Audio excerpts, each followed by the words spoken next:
Hi, everybody. Welcome to another episode of Composers at Home, Maybe Drinking Coffee. And I am your host, Elliot Miles McKinley. And I hope everybody is doing fine and wonderful at home. There's the little placard pop up. So here we are in January, one day after the celebration of Inauguration Day yesterday. So I'm going to remind everybody, if you get a chance, to like us over on social media. And by us, I mean basically me, because I am the sole person running this venture. So please like me over on Facebook and YouTube and all that kind of stuff. You'll also notice if you've watched the show before, you'll notice that it's a little bit different in terms of the framing. I no longer have a little sort of frame box. I'm sort of in that virtual green screen universe right now. So now I can point to this rather strange music scrolling past me, and so I'm trying something new. So hopefully this will work out for not just this episode but also all future episodes. Anyway, I'm so happy to have this wonderful gentleman on with me, a composer, conductor, educator, multifaceted musician, Timothy Mahr, who is professor of music over at St Olaf College. Well, I've known Tim now for a number of years, let's just say. And actually, we have a connection that goes back to my days in Minnesota, where I was a PhD student at the University of Minnesota. And uh, he's not only is he a wonderful composer, but also an incredibly gracious and fine human being. So, it's an honor to call him my friend. So, without much more ado, I'm going to switch scenes here and bring in our guest for this evening, Tim. Tim, how are you Hey, tonight? well, I'm amazed at your framing going on here. Oh Looks yeah, it's a great. little. It's a, well, the funny What thing fun. is that what Tim got to is he got to see the green screen that's actually literally behind me. Those of you who have watched the show before will remember the curtains. The curtains are actually still there. They're just now behind the green screen. It's a little bit new, a little bit of a fresh take, if you will. Um, for those at home, if you're watching, please, by the way, say hello, introduce yourself, even if you don't have any questions. We'd just love to see who's out there, see who's watching. There is about a 8 second or so delay between the time that you would type something and we would see it. But I'm going to try to get to anybody who asks questions as quickly as I can. If I don't get to your question right away, it probably is because we're in the middle of talking and I just haven't seen it pop up. So hopefully we'll catch all the questions. But anyway, beyond the framing that I've got going on here, how are you this evening, Tim? Oh, I'm doing well. I'm doing really quite well. It was a nice day.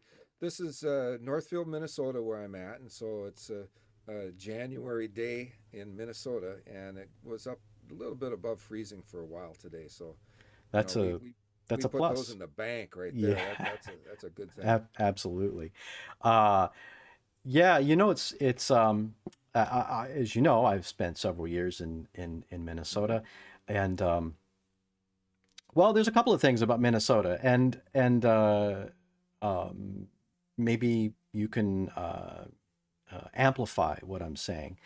One is that when I first moved there, and I'm a New England kid, right? I grew up in Boston, right? So I'm not an urbanite, but I'm kind of in that sort of one foot in the suburban world, one foot in the urban world. And so I went to the Twin Cities and I didn't really know what to expect a whole lot, except I knew that there were these two orchestras there. And I also knew that there was all the art galleries and funding for the arts, and that the head of the headquarters for the American Composers Forum. I knew all of that going in there, but I didn't really know how it would be to live in Minnesota. And so when I got there, literally, I would say within the first 3 weeks, I had this feeling that if I had to stay in Minnesota, if I had to stay in the Twin Cities, that I would be happy. I would be okay with this. And I cannot say that about many of the places that I've lived. And I've lived in a lot of places in the country. And don't get me wrong, nice people, maybe nice geography. I mean, that's not the issue. But like in terms of my own personal like feeling, I felt like, wow, like there's like this is if I got a job and I had to sign on the dotted line and live the next 20 years of my life, I could live in Minnesota. And the only thing, now talk about January, the only thing that sort of surprised me a little bit the first time around was the winter. Not because I'm not used to cold winters, but the kind of winter that a Minnesota winter is something unique. And if you're from Minnesota or from the upper Midwest, Wisconsin, Minnesota, Dakotas, winter is just another season to like put on skis and snow boots and just go outside and do stuff. For me, it's kind of like, it's 20 degrees below zero. What the hell are you guys doing? like, why are you outside? And it took me a while to sort of adjust to that. But anyway, you're not unfamiliar to the area. You've lived there for obviously. No, not at all. I grew up in Wisconsin, and I taught up in Duluth, Minnesota for 10 years at the university there. Mm-hmm. And you're just making me remember some of the cold experiences I've had. And I wrote a piece once called Endurance, based on Sir Ernest Shackleton and that Antarctic expedition where his ship got iced in and they survived for 15 months.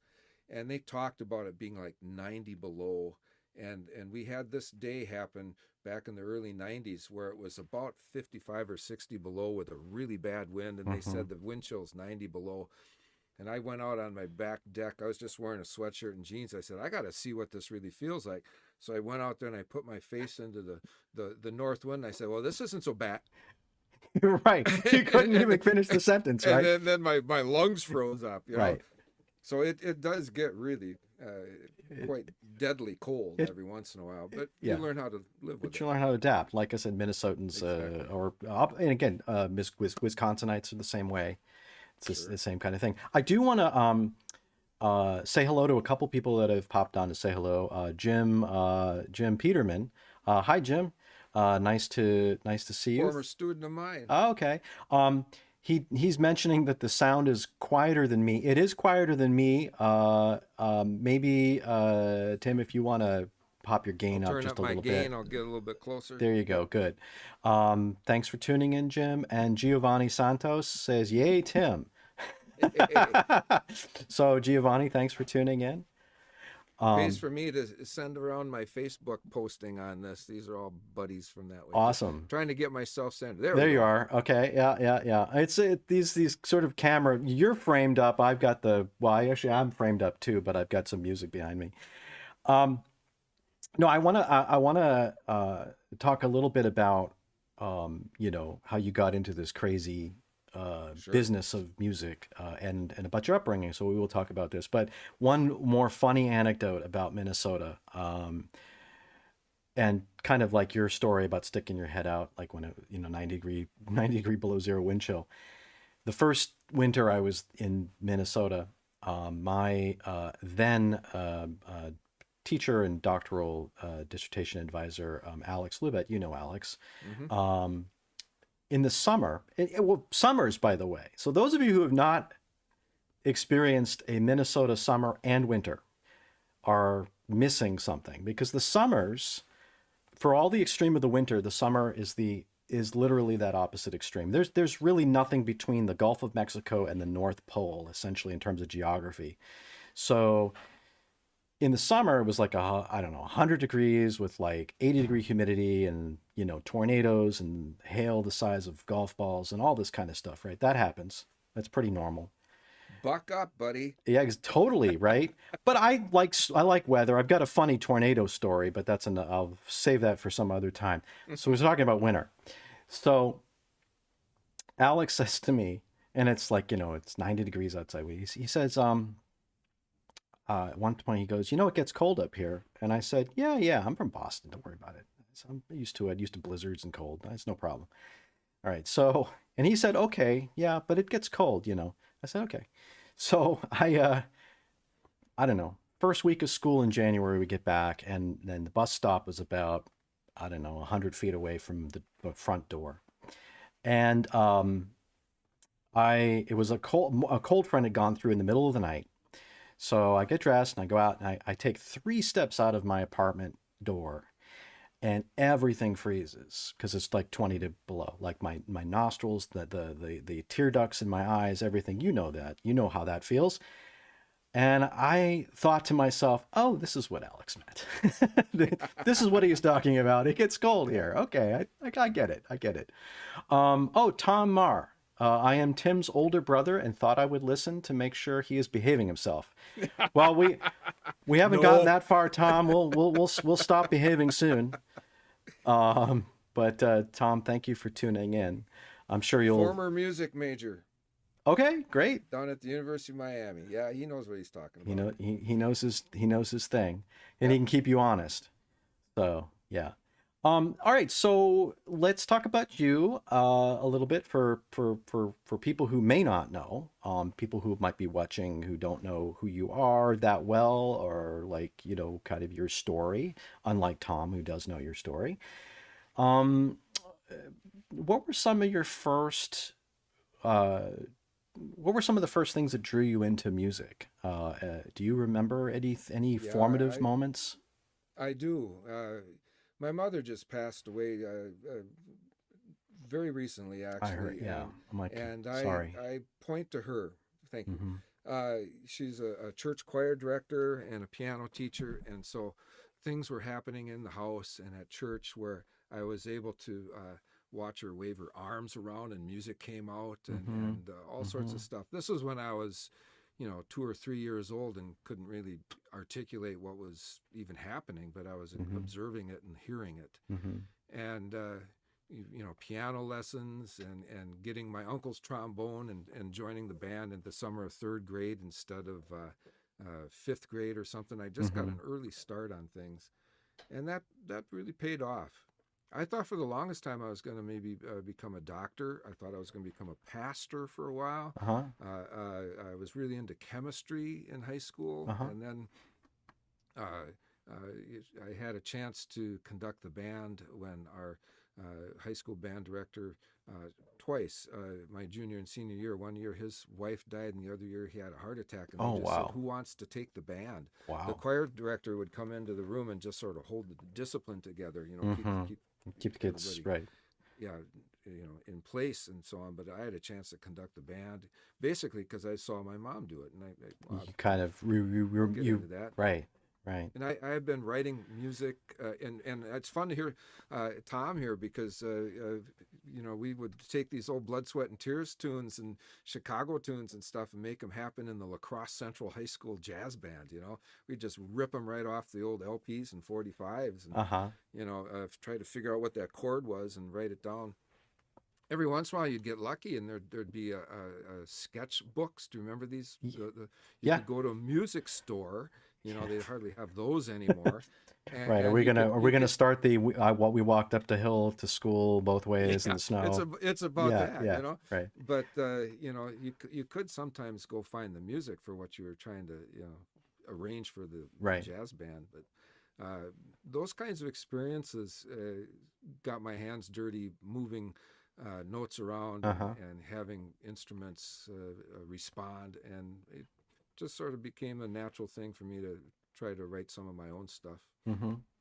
Well, I'm just curious, right? I mean, so you're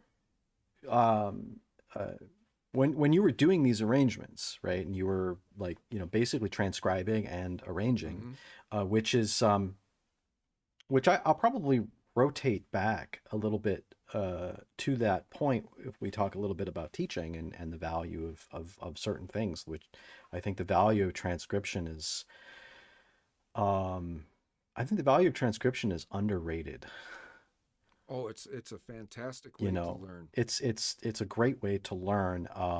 And So when you were doing this, I mean, it wasn't like you had Sam Adler's orchestration book sitting by your side, right? You were just sort of saying, "Oh well, the trombone sounds kind of like this. I know kind of how it works, so I think I'll put this part there." And then, in other words, you were experimenting, right? Doing it Hmm. just to see what was going to happen, Yeah, yeah. right? Plus to try to get girls interested in me, but that didn't Which work we out all too know this well. is why we became musicians, and then we realized, oh shit.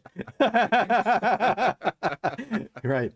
Um, but um, so but then you started writing your own tunes. So what was were you writing tunes, or were you actually writing out like arrangements for subsets of the band or the band? I mean, how uh, did you kind of dabble into that? a little bit of both. I enjoyed putting some things on the marching band field. Mm-hmm. 25 or 6 to 4, the old Chicago tune. Mm-hmm. I had no Mm-hmm. idea what copyright was about. We were just Right. having fun. Um, but the things that I started to write were little brass pieces. Mm. They got done at the church, little preludes and things like this, Mm-hmm. and eventually a piece for choir. I sang in the choir. I played in the band, and who are the musicians around you that you can twist their arms and see if Right. you can, have them make your music happen. Right. Right. Um, when did you, another easy question. Sometimes these questions are like hard because it's hard to remember exactly these things. But when did you, or did you have a moment when you thought, hey, like I really either enjoy or feel called, if you will, to writing, where composition began to maybe supersede other things that you could know you could do in music? Yeah, that was college days for me. Hmm. When I started to get pretty good performances of the stuff that I was writing, Hmm. and you get that feedback of hearing the music Right. live, Right. and it was Right. like, wow, this is really pretty cool. Hmm. And I'll jump forward just a little bit and say that it took until I was in my 30s before I started to feel like I was writing my own music. And I think most Hmm. young composers are writing what they think people expect them to write, either Yeah. for Right. class assignments or something Right. like this, Right. or I'm hearing, you know, I don't know how many of your comp majors come in saying they're going to go get a career in Hollywood right now, but that's like every other comp student Yeah. Pretty in the much. world, Yeah. and this is what they've been growing up on, Hmm. if you get that little sense of the possibility of it, it's pretty enticing. Yeah. Yeah. It's interesting that you point out, because we're I want to wrap up the college part of this because you not only became a composer, you also became a teacher, and so that's an important element of life for both of us actually as teachers. Um, but it's interesting that you said like you didn't feel like you started to write your own music until your 30s, and I um, more often than not, not only just in talking to people in this show, but also talking to people, anecdotally for years, um, the broad sense is that one doesn't arrive usually until a certain point, and so that point can be quite a bit after, let's say, the completion of one's education, or even putting a lot of music out there, right? Hmm. Um, and I tell students this, I especially initially, I tell them, I said, you're going to write a lot of bad musics, just get over it and just keep writing, right? And you'll write music that you'll today think is really great, and a year from now or 10 years from now, you'll look back and say, boy, I kind of swung and missed on that one. Or maybe I just hit a infield single, as opposed to, to use baseball analogy. And it's interesting because to hear you say that, because it's also affirming for I think of other composers who might be watching this, but also it's affirming for me in that I feel like it wasn't until maybe my mid 30s when I actually started to write some music that felt closer to me. And I've been inching closer and closer since, Mm-hmm. right? And that's that kind of path of interior discovery. And we can talk about like, we'll share some of your music, but we can also talk about like that inner driving force about, why we do this, right? Why do we spend all this time doing this? Oh, it's Uh, for the money. for the money and the money and the girls, right? We always knew that, right? Of course, right? This Yeah. obvious, right? Um, uh, but it is that sense of, in a sense, this discovery of oneself, Mhm. and in a way that cannot be articulated in any other way. Um, but that's we'll maybe expand upon that a little bit Sure. more later. But let's backtrack just a bit. So before you arrived at that compositional moment, or those compositional moments in your 30s, for those who might not have your CV or your resume in front of you, what would roll through your education, your Yeah. educational? Yeah. Uh, Well, I applied to Northwestern and Indiana mhm. and didn't get into either one of those. My wife just found the rejection letter from Northwestern just the other day, and I'm going to frame it and put it on the wall As you because should. they've since asked me to come back and teach there during the summer. Uh, Great. but I was trying to get in as a trombone performance major, and I had no clue what I was really Oh yeah. doing. Mm-hmm. I was just a Mm-hmm. high school senior. I thought I was hot crap, and I wasn't. Mm-hmm. Um, and then I went to St. Olaf College on a fluke of a campus visit. I had a couple buddies that were going to go there. I grew up in La Crosse, Wisconsin, Mm-hmm. a couple Mm-hmm. hours away, Mm-hmm. and it just so happened that this was the centennial observance weekend with all these great concerts and events going on. Mm-hmm. And I heard the choir and the orchestra and the band in a mega concert, and that just convinced me that this is the place. Yeah. Yeah. And so I went to school there, had all sorts of opportunities opened up for me, and that's what I've really tried to hold at the core of my teaching is how can I create some of these kinds of opportunities for my students as Right. well. And it's just so gratifying to watch them, you know, at that moment, Mm-hmm. discover things, but also what happens with their career after Mm-hmm. they've been out of the for 10 or 15 years, 20 Mm-hmm. years. Mm-hmm. Um, I went and taught in Malacca High School as a young high school band director for 3 years. This is a town of about 3,000 people, an hour north of the Twin Cities, and Mm-hmm. it was a fantastic place to just go make mistakes. Right. Learn how to Right. be a Kind of a teacher, and have forgiving people around you that would help. yeah. I really lucked out. I had the first year assistant principal there was the band director. With 15 years of band directing experience from one Wow. of the neighboring towns, and he took Wow. me under his wing Wow. and would come observe my rehearsals, and then we'd sit and talk it through, and Yeah. that was really quite Nice. helpful. Yeah. And then I went down to the University of Iowa to for a couple of years to get a master's in trombone performance. That's God's instrument, and I felt that I needed to study that a little bit more, Right. and studied with John Hill, and Uh-huh. got in the band with Myron Welch and the orchestra with Jim Dixon, and they opened up opportunities for me as well, and it was a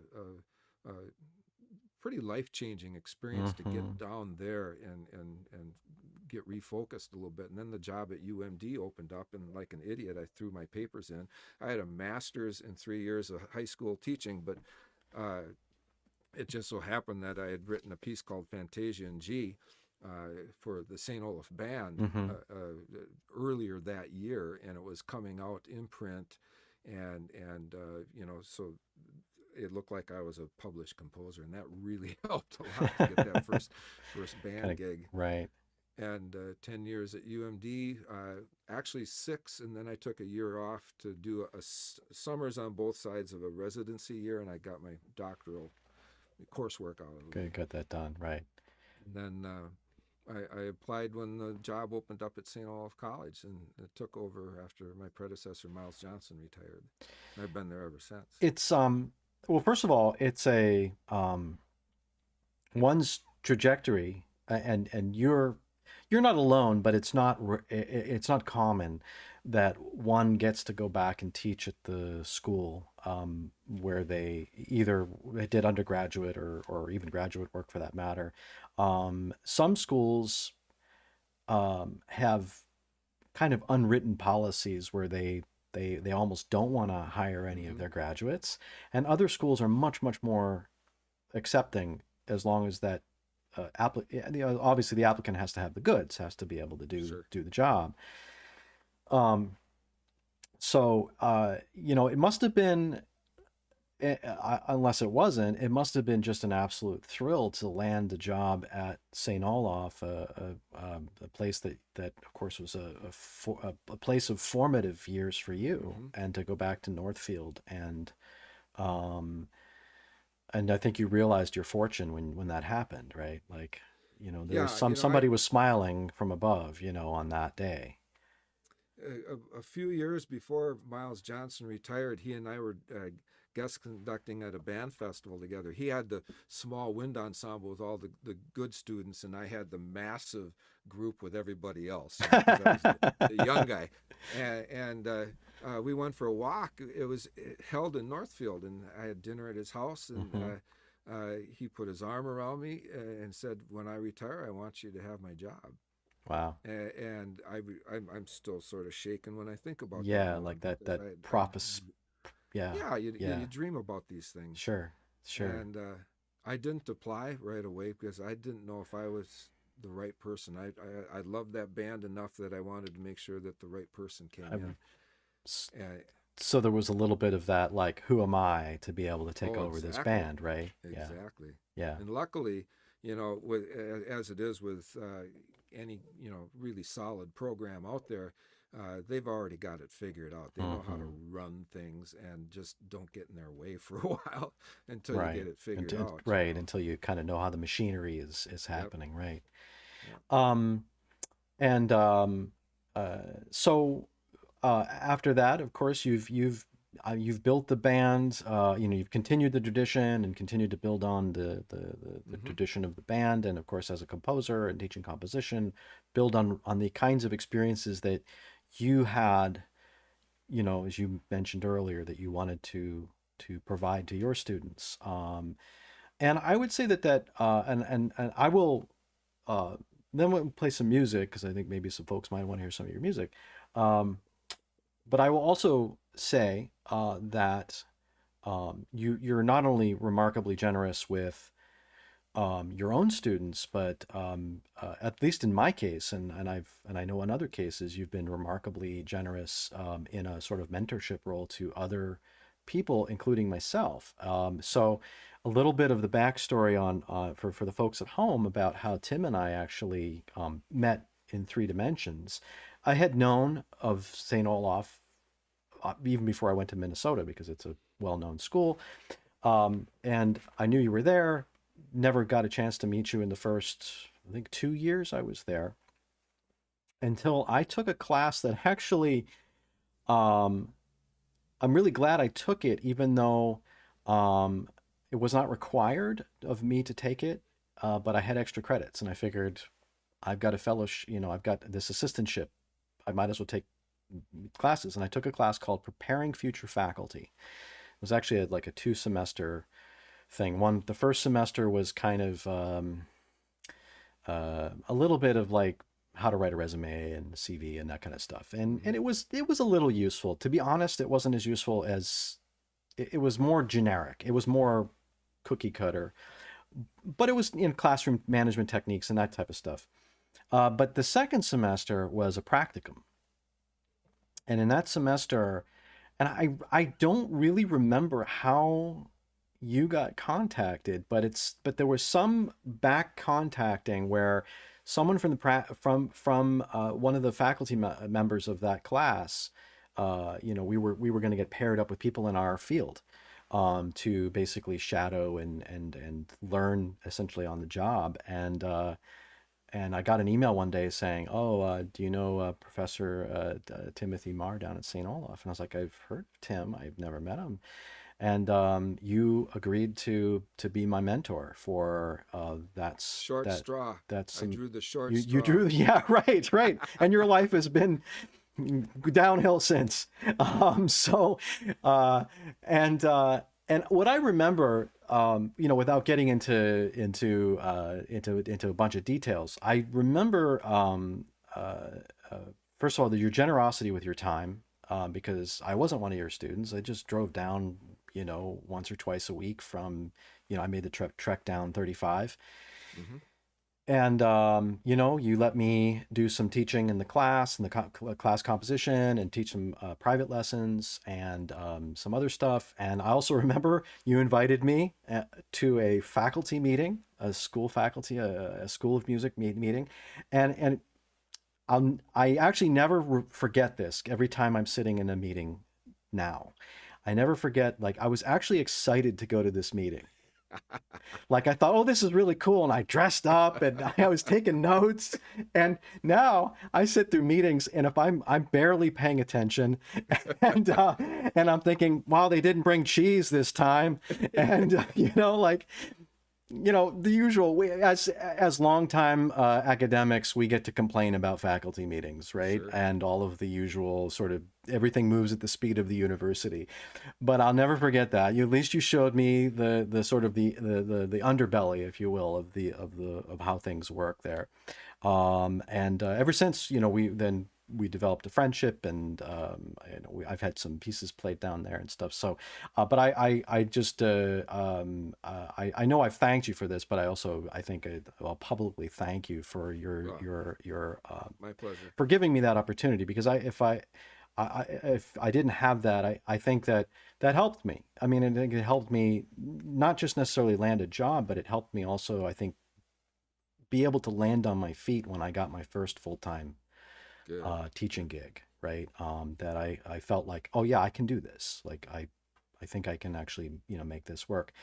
Actually, before we play some music and talk about teaching, like, um, when you decided to sort of go the sort of the doctoral route, if you will, or at least, you know, Hmm. shimmy down that path, knowing that one of the outcomes was teaching, not just directing a band necessarily, because you might, there are some gigs where it's primarily, you direct a band and you might teach you know, rehearsal techniques or something. Hmm. But like, were you drawn to teaching, or was it something that just sort of evolved for you as Yeah, you started doing more of it? I've thought about this a little bit, and I'll just mention Troy, seeing how Tom, my brother, still might be listening. Who knows? But I remember teaching my little brother Troy, how to properly catch a baseball as a shortstop. Get your glove behind, in front of Right, the leg, right, yep. all this kind of stuff, and I couldn't have been, early teens myself, but it Mm-hmm. felt good to teach somebody Mm-hmm. something.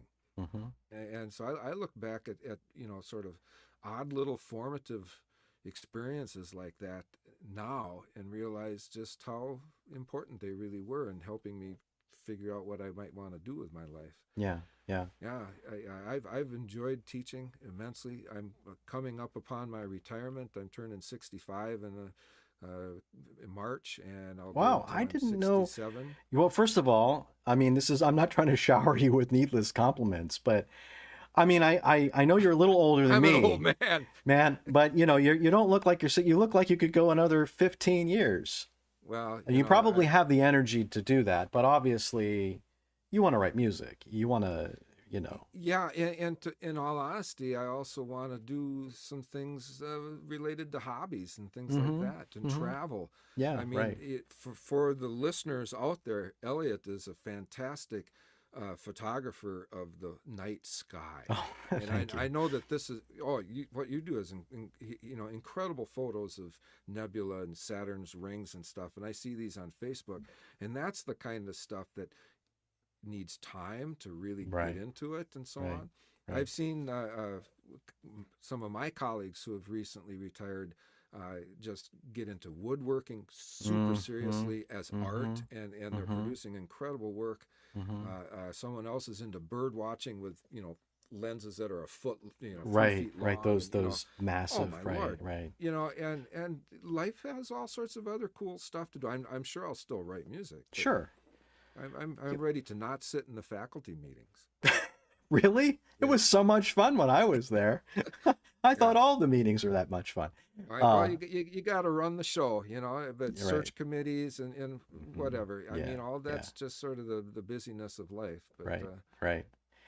We can, you know, let's play a little music, and I do want to actually circle back on this, on a few things that we've hit upon, sure. and I do want to talk about hobbies, and I want to talk about the value of doing other things to inform your art, Hmm. because I think that's something that it doesn't get spoken about a lot. It might be implied at times, but it's not spoken about a lot, and maybe we can talk about that. But Sure. before we do any of that, let's let the folks at home hear some of your music. Oh, by the way, Andrew, hey man, nice to see you pop on. I can see the messages down there, which is why I look down there. Andrew D'Angelo, who's actually so Tim, if you don't know, he's a fantastic saxophonist and composer, lives in New York City, and he's somebody that will often pop on. And actually, I was really hoping David Gaines would say hello. David is a big band. He's a band dork, and is a euphonium player, and he's always given me telling me about how great euphonium is. So I was sort of hoping he would pop on and say It's hello. it's the instrument you hug when It's, you play. it is, and I think David does hug his instrument. I do. Um, well, we got a few pieces in the hopper here. We have one which is a relatively recent piece that you have a nice video of. If you want to maybe Sure. start with that, do you want to set this up for the folks at home before? Yeah, yeah. This is a really interesting, you know, genesis story for this. Uh, I conduct an adult group called the Minnesota Symphonic Winds. They're a very fine group, as you're about to hear. And uh, we were going to be having an anniversary of the group, and it was going to be tied with the reopening of the Central Lutheran Church downtown Minneapolis. Mm-hmm. They had a big Mm-hmm. renovation, and also tied to a peace and justice forum. A group of people would get together and talk about the important issues of the day. Mm-hmm. And we had a member of the group come and take me out to lunch down here and said, let's talk about maybe commissioning a piece and having it, be a part of this observation. Mm-hmm. And I had just finished working on a piece called Etched in Stone, which was for narrator and band. That was premiered on the 50th anniversary of the assassination of Martin Luther King. And it Okay. was Right. all these different sayings that are etched in stone at the Mm-hmm. memorial Mm-hmm. in Washington, D.C. And I was describing this to Dick Hilden, the guy who was visiting with me, and mentioning how powerful that experience was for me as a composer to have these sayings, these words working behind me as I was trying to Mm-hmm. find the music to put Mm-hmm. underneath them. Mm-hmm. And we thought, well, let's carry that a little bit further. And this is a piece that we're about to play called Imagining Peace. And we went on a sort of a long search to find great quotes that might be appropriate Mm-hmm. for this piece. And they start thousands of years ago, and they went right up to Emma Gonzalez saying, we call BS, and have that, and the narrator just sort of scream that into Central Lutheran Church. I thought that was sort of an enticing moment to think about, Sure. actually. Sure. And then just trying to find music that would hardly ever be in the foreground. It would always be in service to getting the people ready to hear the words. Yeah, yeah. It loosely modeled after, Lincoln's portrait by Aaron Copland, that kind of Yeah, yeah, device. yeah. And it's I think the reason I was God let me become a composer was so that I could write this piece. That's Wow. how strongly I feel about it. Wow, wow. Well, it's the message. Yeah, We took it on tour to Yeah. California with the St Olaf band last year. We got back home just before the pandemic hit, so we were lucky to get the tour in. And everywhere we went, people were hungry for this message and Yeah. resonating with it. yeah, yeah. I've found throughout my writing career, but especially of late, that I want to be saying some things musically that people need to think about. Yeah, yeah. There are concerns right now. Sure, sure. So- And we'll hear the piece, and then we'll talk about that, because it's also another it's another thing to talk about in terms of just a point of view of create as a creator, right? Like, how do you locate yourself as a creator in the world space, right? And what does that mean, and that sort of thing. So I think this is a perfect way to introduce that and concept. we can talk over this and they can hear what we say. No, you and I can talk behind the scenes. I want the I see. folks at home to hear it, but Okay. but we'll let them listen to it without us Sure. blabbing, Okay. and then we'll talk about it. Very We'll good. come back afterwards. Okay, so all right. So what we're going to do here is I'm going to switch the view to the video, and we'll meet back up and chat about this when we're finished.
We ought to be listening.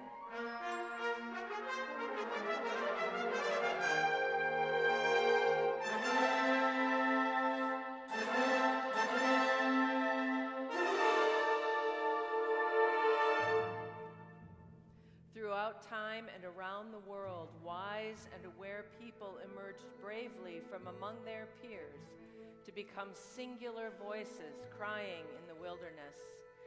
Vox clamantis in deserto, imploring all who might seek the ways of peace with justice. Often a lonely voice, always a needed voice. It was perhaps the divine speaking to us, and we ought to be listening. With open minds and willing hearts, let us meditate on these timeless and timely messages. May we then summon the courage to personally and collectively work to bring our world closer to peace. Sadly, their exhortations remain relevant today. Their concerns are still our concerns.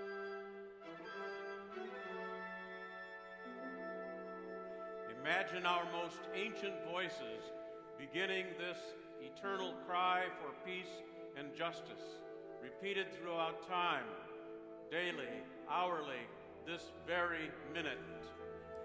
These noble concepts have been expressed in so many ways, as if we need to hear these messages from all sides, and every angle in hopes of perceiving the incredible blessing they would be and realizing their potential.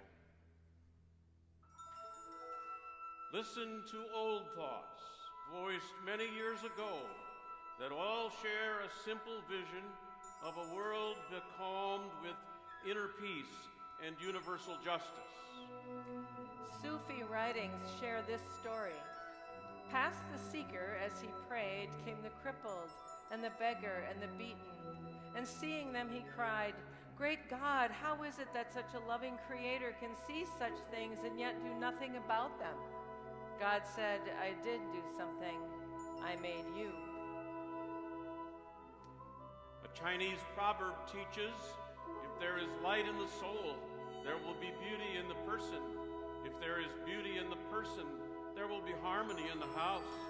If there is harmony in the house, there will be order in the nation. If there is order in the nation, there will be peace in the world. Buddha taught his followers to resolutely train yourself to attain peace. A biblical proverb instructs, defend the rights of the poor and needy. We also hear in Isaiah, and they shall beat their swords into plowshares and their spears into pruning hooks. Nation shall not lift up sword against nation, neither will they war no more.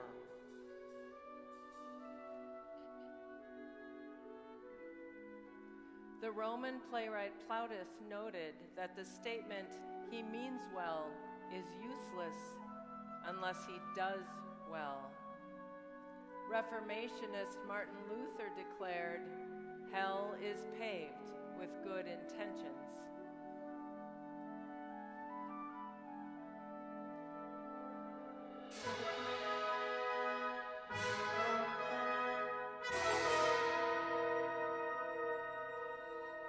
For millennia, these messages have continued to reverberate.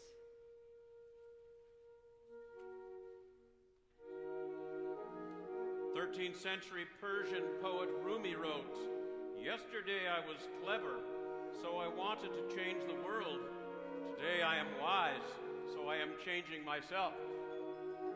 Chief Crazy Horse of the Oglala Sioux Nation prophesied, "I see a time of 7 generations when all colors of mankind will gather under the sacred tree of life, and the whole earth will become one circle again." "I salute the light within your eyes," he also said, "for where the whole universe dwells, for when you are at peace and center within you, and I am that place within me, we shall be one." Bengali poet Rabindranath Tagore wrote, "He only has freedom who ideally loves freedom himself and is glad to extend it to others. He who cares to have slaves must chain himself to them. He who builds walls to create exclusion for others builds walls across his own freedom."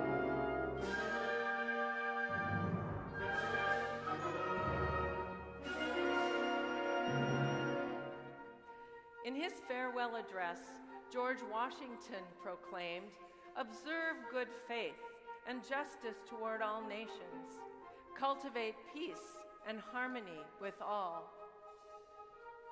American cultural anthropologist Margaret Mead observed, "Never doubt that a small group of thoughtful, committed citizens can change the world. Indeed, it is the only thing that ever has." President Abraham Lincoln declared in his second inaugural address, "With malice toward none, with charity for all, let us strive on to finish the work we are in, to do all which may achieve and cherish a just and lasting peace among ourselves and with all nations."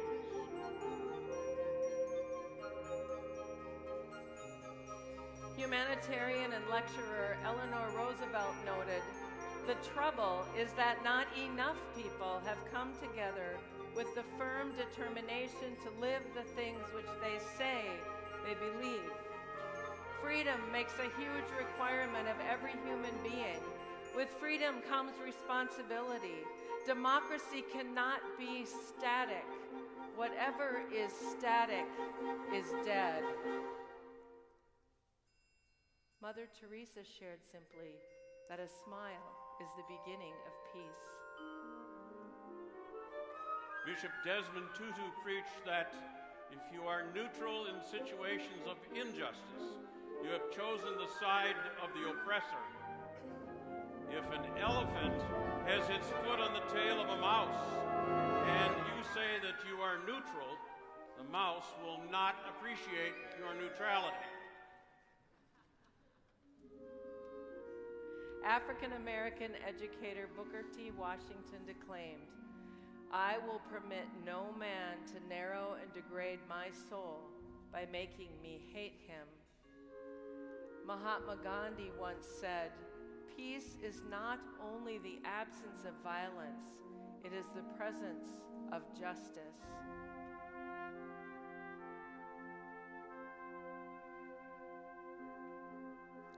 Audre Lorde, a self-described Black, lesbian, mother, warrior poet, professed, "When I dare to be powerful, to use my strength in the service of my vision, then it becomes less and less important whether I am afraid." American labor leader Cesar Chavez pointed out, preservation of one's own culture does not require contempt or disrespect for other cultures.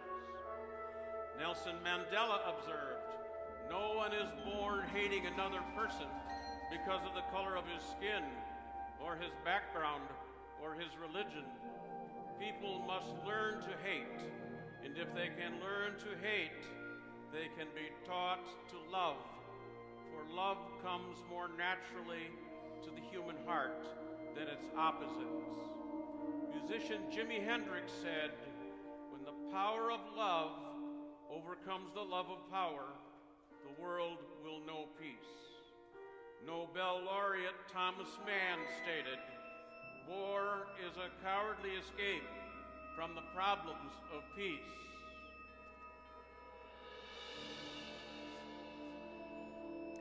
Let us also be aware of the clarion call of our youngest generation, now issuing forth with urgency, strength, and directness. Malala Yousafzai started her drive for female education in Pakistan at the age of 11 and was shot in the face by the Taliban because of her activism. At the age of 17, the youngest Nobel Peace Prize laureate ever, she wrote, "If you want to end the war, then instead of sending guns, send books. Instead of sending tanks, send pens. Instead of sending soldiers, send teachers." Emma Gonzalez, an innocent young woman from Parkland, Florida, was a student at Stoneman Douglas High School during a tragic school shooting. Her life changed that day, and she was thrust into global consciousness at the age of 17 when she powerfully gave voice to her generation's frustrations. During a speech most likely heard around the world, she proclaimed a brutally honest response to the litany of reasons and excuses her generation has heard over and over again for a lack of effort and action. It became a rallying cry. We call BS.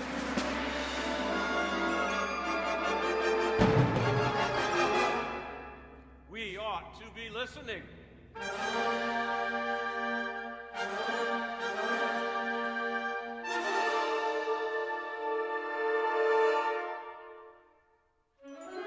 Activist Gloria Steinem noted that social justice movements come out of people sitting in small groups, telling their life stories, and discovering that other people have shared similar experiences.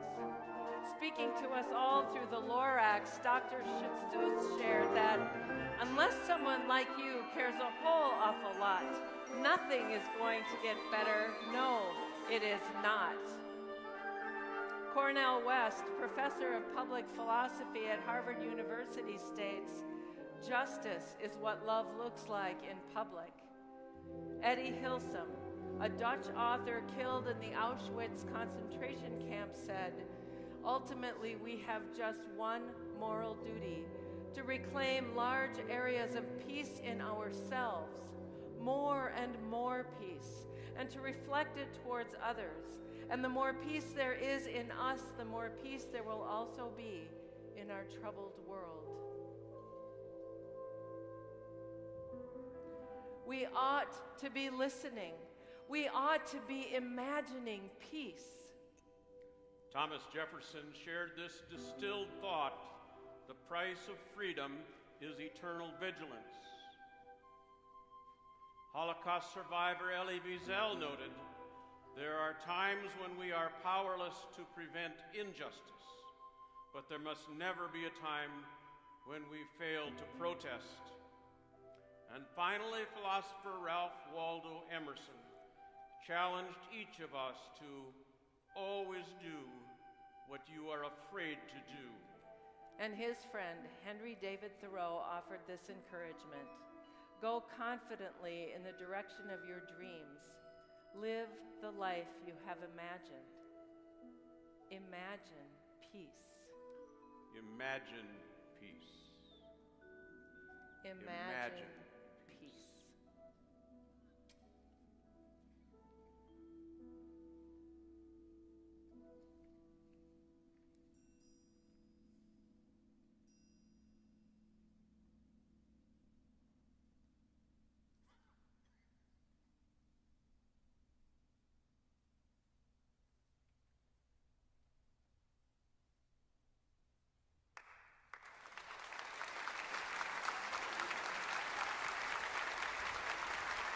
Oh man, that was beautiful. Thank you. And well deserving of the applause that we're in the standing ovation that's going to happen. I will just fade that out just a bit. Not to fade out the pause that for 1 second. We've got a few questions that came in while we were Sure. while the piece was playing. And they're good ones, and they're actually ones that I think are will give us some will give you some stuff to sort of dig into the material here. But first of all, I want to comment about there's so many different ways that a composer could potentially imagine, no pun intended, to imagine peace, and to imagine what, like, for example, I was listening to that very last sort of fade out that you wrote on the text Imagine Peace, and as a composer, I'm thinking like all the different ways that one could potentially do that, and the way that you did it was so, I think, perfectly fitting for the piece, because the piece you wanted to give the highlight to the text, and provide that kind of canvas for the text to be to the fore, much like in most narrative kind of pieces, or more or less try to do this with some exceptions. Was it, before we get to the questions, was it challenging to stay subdued? I mean, in the sense that perhaps you wanted to comment more musically, more with some of the text, for example, that might have been moving to you, because I think you did a very nice job of both painting the scene without getting, I think creating a sense of sort of formal mismatch, if you will, right? Where you Yeah. You hit the thing right on the head as far as what the challenge was of this piece. I mean, you take a look at the screen right now, and that's about a 90-piece band Yeah. inside of a church sanctuary, Yeah. and it's going to be strong, Yeah. and I knew it was going to be in that space, so I knew that I could have that ending just sort of dissipate Yeah. into that space, Yeah. and that's part of that decision making.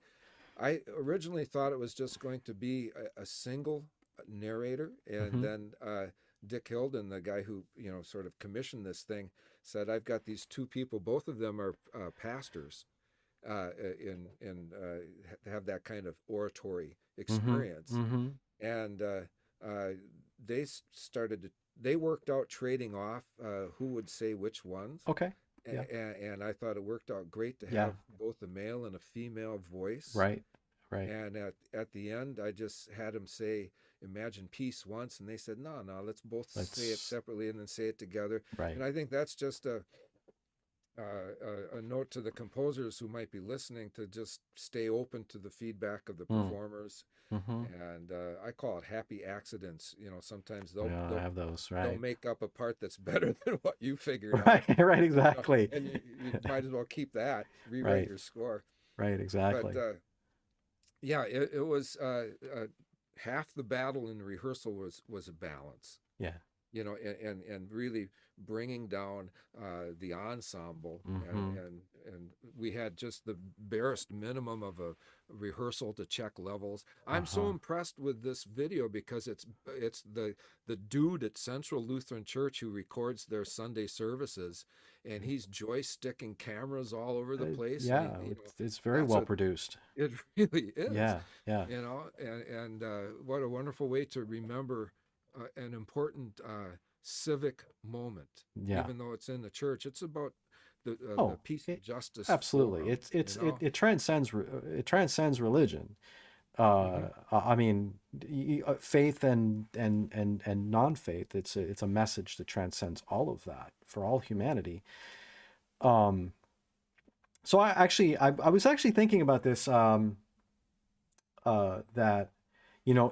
if you this would be a nice piece for a much more controlled like a music video kind of thing, right? Where you could have other elements and I could see that, right, being a kind of piece that could really. I was just thinking of the same thing. I mean, this could be done with other arts. Absolutely, you could have a whole thing. I mean, it's a beautiful video of the concert. And it's not just like one camera, it's nice. And I like the sort of the panning shots of like the stained glass and the windows and things. It was really great. But yeah, I could definitely see this in like a highly produced kind of video format with a very highly controlled recording, where you can really control the balances and everything very carefully. Let's get to some of the questions and comments. So Jim, by the way, Jim, I'm glad you said something, because I was going to ask you if Tim's voice is better. I'm assuming it is, because you haven't said anything that it wasn't better. It wasn't worse. I can't speak right now, apparently. Jim said, I'm curious, what moved you to have the text narrated as opposed to sung? Well, first of all, I'll say, Jim, I'm glad you hung through to watch this, because your mom's playing flute up on that stage. I hope you saw her. I looked for her a couple of times. Lori Peterman. I think just the idea that I talked about earlier, that this came out of our discussion of a previous work that involved a narrator. Yeah. You've got my mind just reeling right now, thinking how to take on that much text chorally. It wouldn't have been a 15-minute piece. It would have been a much longer piece. Yeah. It wouldn't have involved that many. There's 30-some different quotations in here. And I've talked to a couple of people who I respect their opinion greatly, who said, it was a bit of a barrage, that it would have been nice to have more time to sit and think about some of these things. Right. Yeah. Yeah, to that point, and I agree with your instinct on this, is that, first of all, to present it in a narration format, I think it allows for the service of moving through all of the different texts more effectively.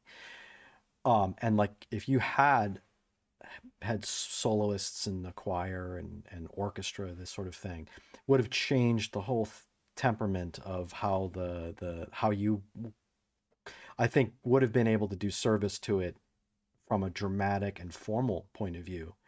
Like you said, it would now no longer be a 15-minute piece. It would turn into, you know, it would be what it would be is a secular cantata, probably 45 minutes or something, 50 minutes, right? That which is another way to do it, but it's not what, you know, it's not what you got called to do. Exactly. All right, so Andrew asks a couple questions and comments. The first comment he says is, I'm curious about rehearsals for this particular performance. And you kind of mentioned it before, you did kind of one dress rehearsal to kind of get the balances. He said, it sounds as though folks are reading. He said, not a bad thing, but I'm curious about your thoughts. And I don't know if that, I actually sounded, to me, it sounded like they had it under their fingers pretty well. Well, yeah. I mean, this is an adult group. Some of them are band directors. They come from all walks of life. They keep their instruments healthy. I mean, they're serious about it as best they can be. We rehearse on Wednesday nights at a Twin Cities high school band room, and this premiere was in the later part of October, and we started in early September. So we had about 6 or 7 rehearsals on it. And the rehearsals with the narrators, probably 3, bringing them in. And that was when the balance issues really started to come to the fore. Right. You know, because we were rehearsing without even amplification. We just wanted to get the timing down. You know, if I can analyze the piece a little bit more, critique it, there are very few, there aren't any repeat signs in this, like, you know, repeat this until they're done saying what they need to say. I worked really hard on the timing. Me saying the timing. Yeah.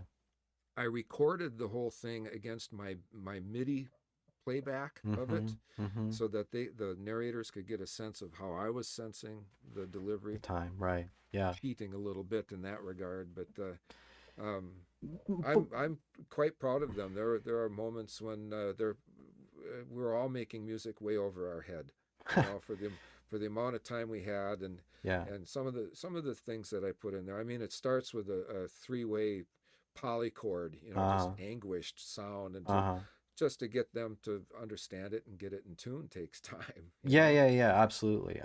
And I also think that to play for the majority of the piece, which is pretty subdued, to play that and play it really well, which they did, is actually not easy to do. It's not easy to sort of keep a lid on it. No. For that amount of time, right? In some ways, it's easier to play the loud stuff that goes da da da da da, right? So sure. Yeah. And this is also just one piece within a full program. Right. We had to prepare for that concert. Right. You know, Absolutely. Yeah. Let's see. So Andrew continues. He said, "I'd love to see the score for that piece. I do have a score. You bet. I do. I can thumb to it. So Andrew, ask and ye shall receive." And he also said, says, Booker T. Washington, Heart. So beautiful, imagined piece, love it. Andrew's a very cool human. So let me see if that's Symphony number 1, Urgent Voices, Imagining Peace. Andrew, I don't know what you wanted to see. Did you have any particular part to the score? It's maybe a little hard to see here on the video because it's tiny. He can go to timothymahr.com and find it and blow it up as big as he wants. Okay, you heard it. That's not a problem. You heard it here first, timothymahr.com. By the way, I will be putting links in. He says page 12. I can thumb to page 12, man. I will be putting links to Tim's website and anything else that he wants to share in the description of both the YouTube and Facebook videos. So if you are really interested in taking a look at anything more carefully than we've had a time to talk about or show, absolutely. And if you have any questions, if you're watching a replay of this video and you can't ask a question live, please put questions into the comments section, and we'll try to get to them, as soon as we can. I assume you're being facetious about page 12, so I probably won't go to page 12, man. But anyway, there's the score, and it is a big band. This is to your point earlier, is that it's a large wind ensemble here, with a lot of forces. And what were they whispering at the beginning? Well, it's at the tail end of their parts are about another 15 quotes that didn't make the cut. I cast a wide net, and these were other really important things, and so they're at the end of their parts, and I asked them to take one and read it or memorize it and whisper it and just start to get louder with it. Okay. And the first thing the narrator says is, "We ought to be listening."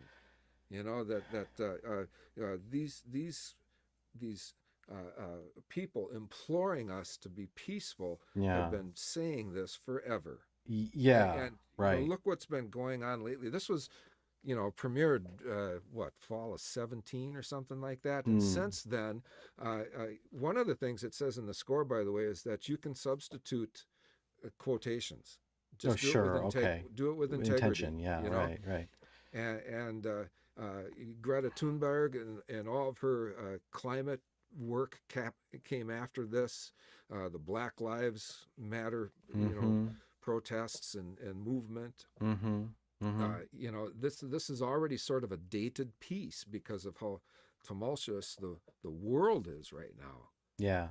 I mean, I sat there listening. I actually didn't, go do something for 15 minutes. I sat and listened to my piece because I always hear something new in not in my music. I'm trying to hear what they're telling me. To hear the message, right? The message that's there.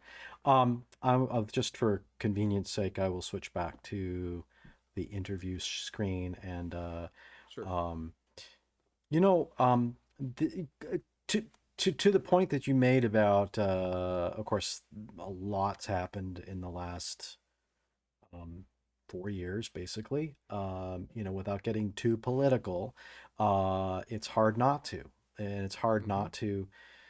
It's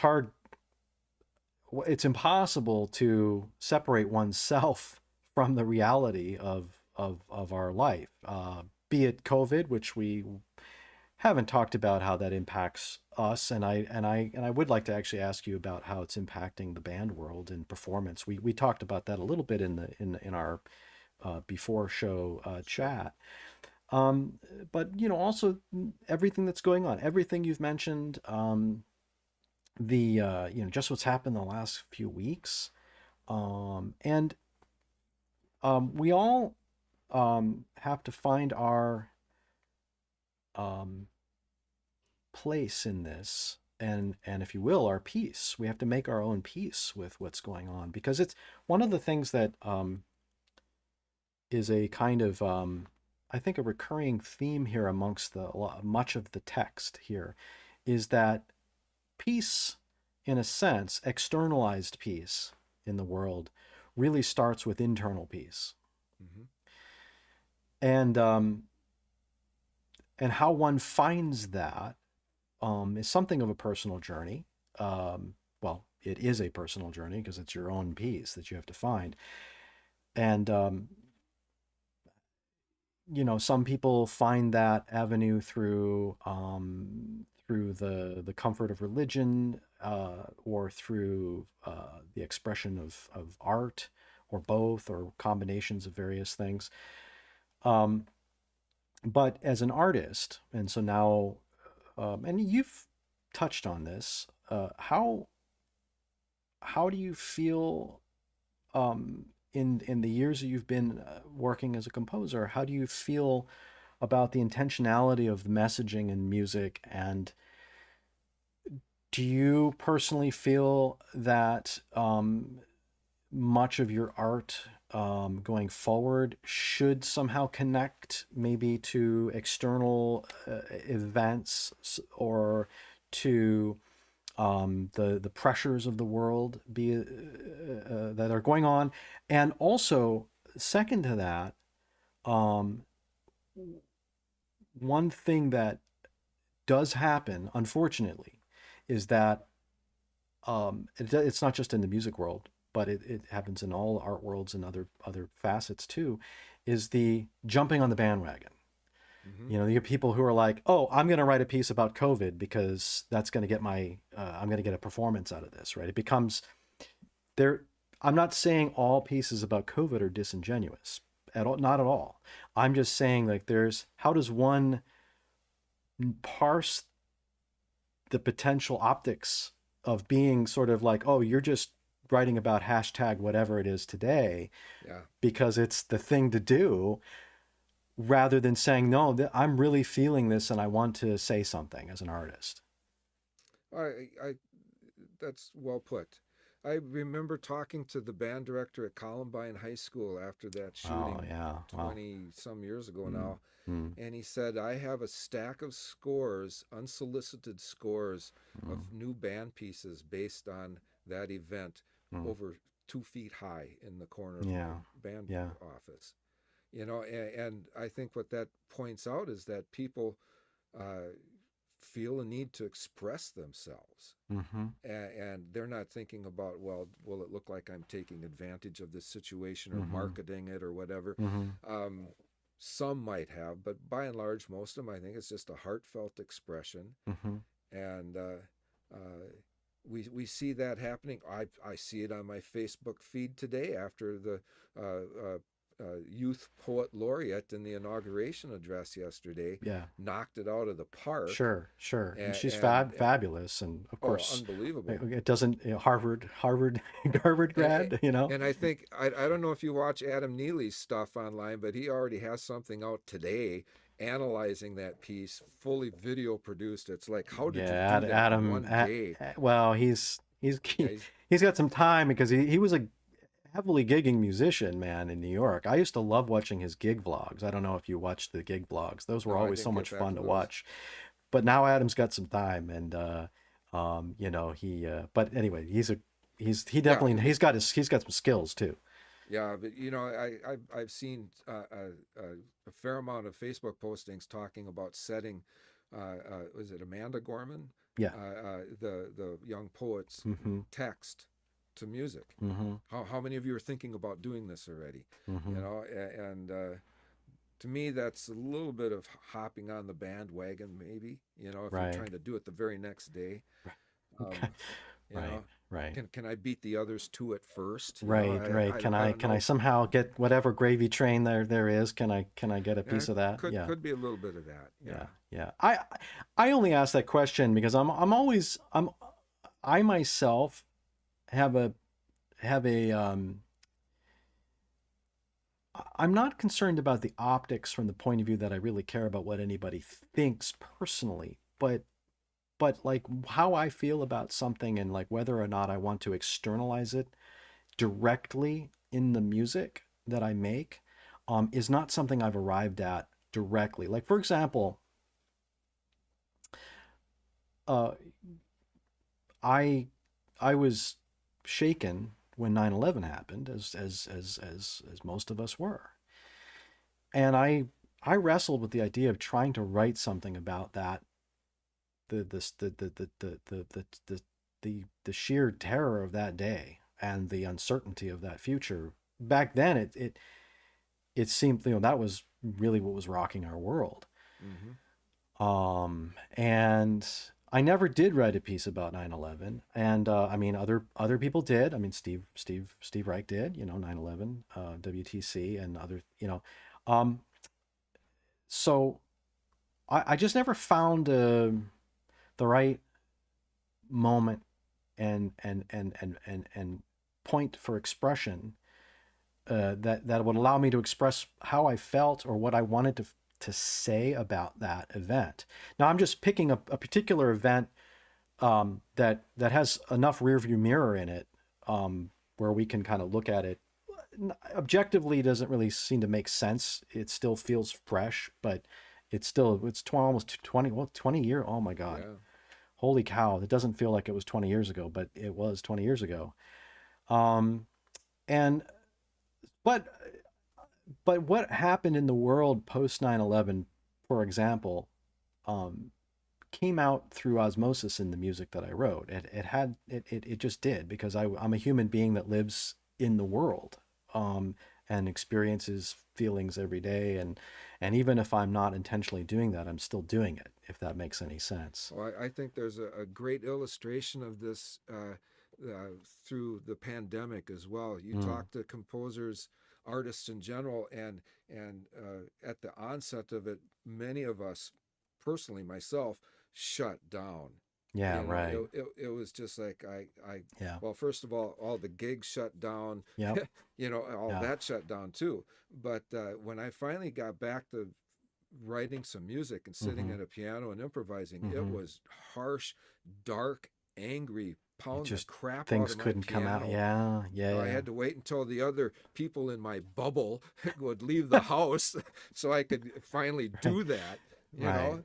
And Right. I would just beat the crap out of my piano for a while. And now I'm sort of past that phase and perhaps a little bit more hopeful. Mm-hmm. Mm-hmm. But well, that old expression, "You are what you eat." Whatever's coming in is what's Yeah. gonna come out. Is what comes out. Yeah.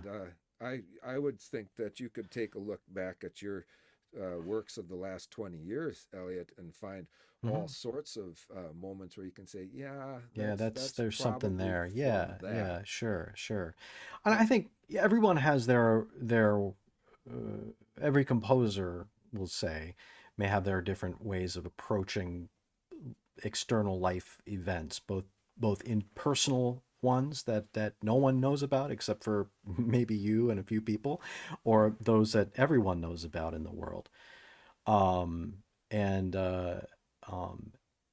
I also think that the what we do as creators is also a way of maybe, to some degree, and you could disagree with me on this or not, is that this is a way for me, at least, to find that peace that's being referenced in your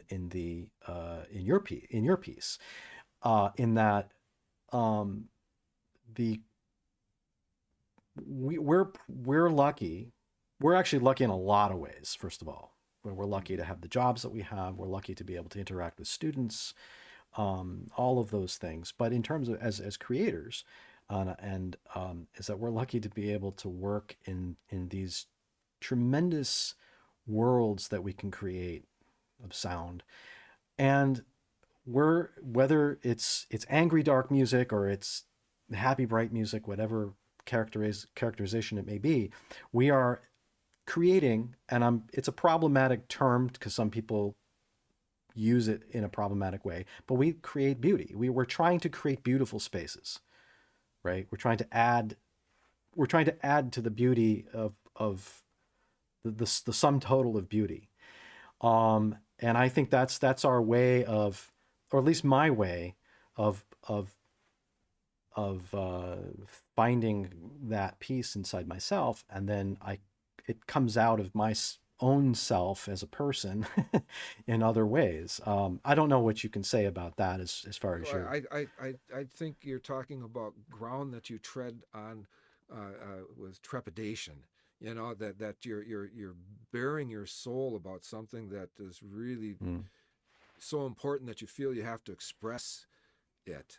And what you mentioned earlier, I don't really care what people think about, why I wrote this or whatever, but when you put your product out there in a live performance, it's laying bare the soul, and that can be scary stuff.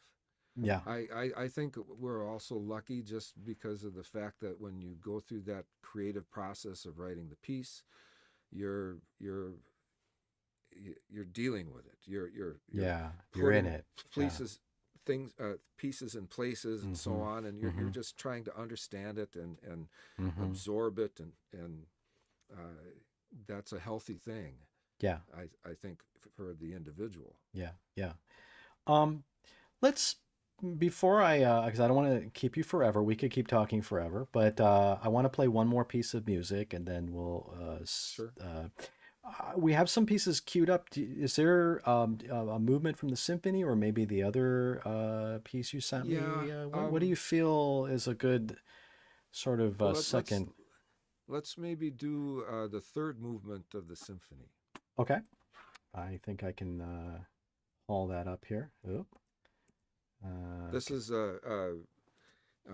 each of the movements of the symphony has a quotation that's driving the thinking behind it, and this one was, "I thank my God for every remembrance of you," and it has that kind of concept behind it. Do you want to set up the recording or performance? Yeah, I forget which one I sent you as to which group is doing it. I can tell you it is Encore Wind Ensemble. Oh, very good. Yeah, yeah. This is an adult group in the Twin Cities. They had me come in and guest conduct. It's a small one-on-a-part wind ensemble as opposed to the kind of large concert band that your audience just heard. And the piece is built to sort of go either way with how it might work out. It was a wonderful commission in that I had a former student who's teaching at a high school say, how come you haven't written a symphony yet? And I said, well, nobody's really asked me. And he said, well, I'm asking you. And they got together 54 schools, institutions in a consortium, all pooling, rather than having the buy-in, for a consortium be something with a comma in it. I said, let's knock this down and have it be lower and just get more people doing it. And I was so fortunate to do this, but it needed to be what we call in the band business a grade 5, which is a level of difficulty for a really good high school band or a decent college ensemble. And this was beautifully delivered by Matt Donnell up in Roseville area high school. And I had a great time going up there. It's all they worked on during the fall. They didn't march. They didn't march, but they just worked on my piece from the beginning of the year, all 4 movements until the premiere. Wow. And they nailed it. They really did such a fine job with it. And since it's been done by all the people who are involved with the consortium, many of them have done that. And I've toured it with my ensemble at St Olaf as well. Awesome. And great. Yeah. It's once again, it's a piece about coming together and working hard and loving one another and having hope.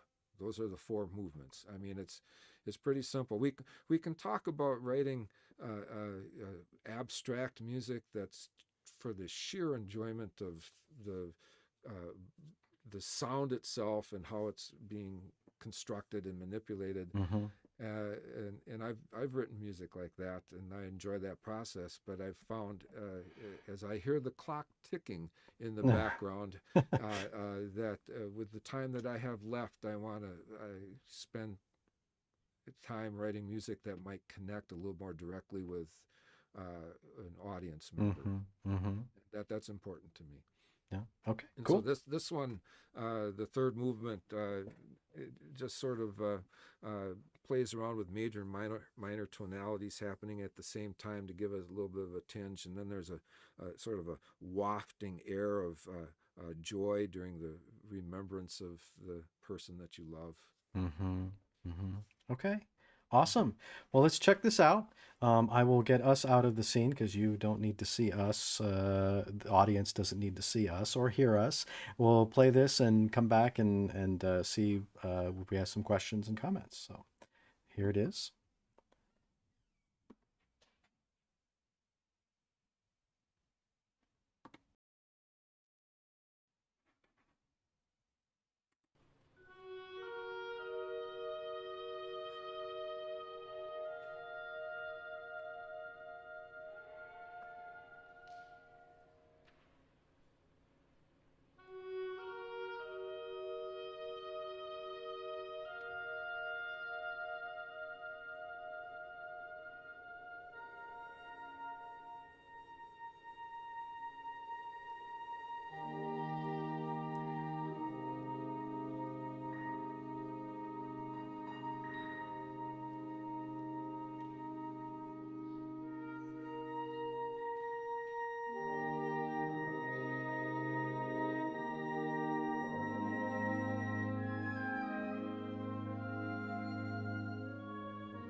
That was beautiful, man.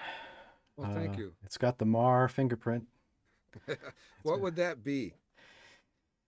you've got a good ear for textures and line. And I mean, without getting into sort of, I put it this way: I don't have my sample size isn't huge, but I've heard some music of yours over the last, 15 years since I've known Hmm. you. And well, it goes without saying that you know how to write for winds, because you live in that world. Sure. And I was actually, first of all, Andrew said Roosevelt in Seattle was his question mark. I think you meant Roosevelt, Minnesota, correct? Roseville. Rose. V-I. Oh, Roseville. Yeah. Yeah, Roseville. So it's Roseville, Minnesota, Hmm. Andrew. And he also said, this is very pretty, the third movement. And then he said, sorry for trolling you, but I love your live shows. And man, thank you for watching and asking questions. I love it. Keep asking. Um, you know, for a composer who might ask the question, and I know the answer to this because I haven't written any band music for a long time, and it's not something in my wheelhouse. But I certainly know a lot of great band pieces that, um, the famous ones that are symphonies, right? So the Hmm. concept of symphony, where I think the general or a popular notion of what a symphony is you've got strings and winds, and like, in other words, that's the symphony. Um, do you, for those who might not know how one might conceive of a symphony in the sense of using a large wind ensemble as you've done here, is there something you can say about that to those who might not be as initiated to the medium?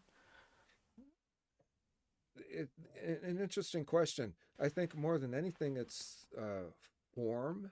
Hmm. You know, the structure of the entire piece, and that is so fluid right now. It seems it used to be much more of a formulaic understanding of what a symphony might be. You know, Right. with its four movements and what they would do and what kind of structure each one would have. Mm-hmm.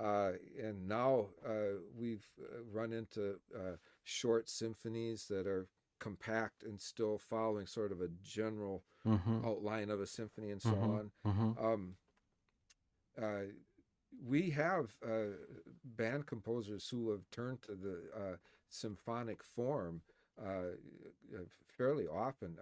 The principal one for me is David Maslanka, Mm-hmm. and I would think that the band Very well composers, known. Yeah. the band people listening, know all about this. Mm-hmm.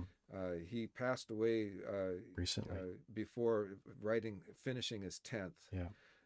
I gave one of the premiere performances of the Ninth Symphony. I was in on that consortium. It was a 74-minute piece for band. It was the only Mm. thing on the program.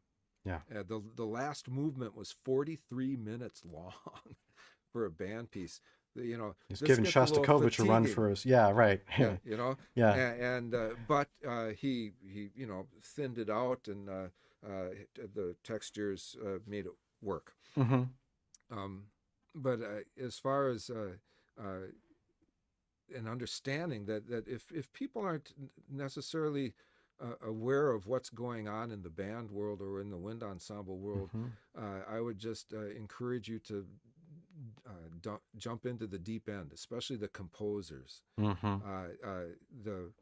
The medium is hungry for new repertoire. Right. We give a decent amount of rehearsal time to it, Mm-hmm. and the I mean, this, if you listen to the other movements, this was written for a high school group. Mm-hmm. You Yeah. know, you know, it's a lyrical sort of lovely piece. You know, Mm-hmm. ending in splashes of light and letting them sing with their voices a little Mm-hmm. bit. You know, but Mm-hmm. uh, you know, if I were writing for you know, a professional band, I could certainly take this a little bit farther Sure. in complexity and so on. Sure. Um, Yeah. and which is fun. I mean, I've had a chance to write for the United States Air Force Band a couple of Oh yeah. times, and Well, like this, that's yeah, they're that's a good time. they're that's a they're pretty good. Yeah. Right. Um, Yep. a couple of comments and a question actually from Andrew. Thank you, man. So Gabriel McDermott. Gabriel is a young composer. I've known Gabriel. We met virtually. He's a fine composer. He said, "Wow, that's amazing." Gabriel's going to be going to college next year. He's a Oh, high very school good. composer. There's been some pluses and minuses. Well, oxymoronic to say that there's been minuses about COVID, but there's been one plus about COVID in that actually doing a show like this, I would have never. You asked me a year ago if I was going to be doing this, I wouldn't have done this. But the other thing is, I've done these little Zoom roundtables, Hmm. to get-togethers for composers. Kind of at first to combat social isolation, and I've met some really fine composers of all strata, from professionals to that I knew of and didn't meet, to amazingly talented high school and early college students, and Gabriel was one of them. So Gabriel, nice to see you online. Cool. Thank you for commenting. I do want to actually talk a little bit about the band world, both in terms of your observations about how COVID might be impacting the band world, but also the general comment you just made about how the band world is one of the um, it's one of the spheres in which contemporary composer can get performances. They can write music for and get performances of music, and this has been the case since I've known of this since I've started writing music. Hmm. Even though, like, my father, was a composer, didn't he wrote a little bit for band. He didn't write exclusively for band. He wrote some pieces for band, but um, it's for those at home, composers at home may or may not be drinking coffee. If you have the interest to write for wind ensembles and bands, and there is, as Tim said, there is a, like, they'll take you seriously, they'll rehearse your music. I mean, in other words, this is a way to get your music performed. If you're stupid like me and write string quartets, I'm not getting, the string quartets are not banging down my door for the number 9. If you Yeah. string quartet out there want string quartet number 9, I've got ideas already. But nonetheless, right? That's a medium that, they've got Bartok and Brahms and Beethoven and all that to chew on before they even get to McKinley.